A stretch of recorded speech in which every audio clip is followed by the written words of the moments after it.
സൂറത്തുൽ മുൽക്ക് പാരായണം ചെയ്യ്.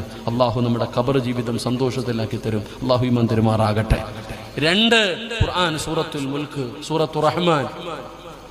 അർ-റഹ്മാൻ അല്ലമൽ ഖുർആൻ ഖലഖൽ ഇൻസാന അല്ലമഹുൽ ബയാൻ. എന്ത് പ്രതിഫലം!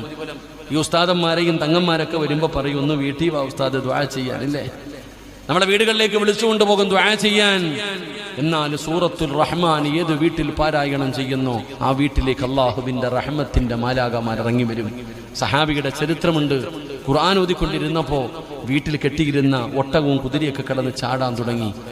പേടിച്ചു വരണ്ടിറങ്ങി നോക്കി, എന്തേ സംഭവം, ഒന്നും കാണുന്നില്ല. പിന്നെയും അകത്ത് കയറി ഖുർആൻ ഓതാൻ തുടങ്ങി.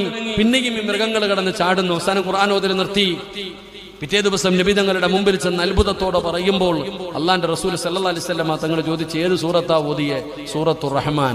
മലക്കുകൾ ഇറങ്ങി വരുന്നത് കണ്ടിട്ട് ചാടിയതാണെന്ന് മഹാനായ നബിയിന റസൂലുള്ളാഹി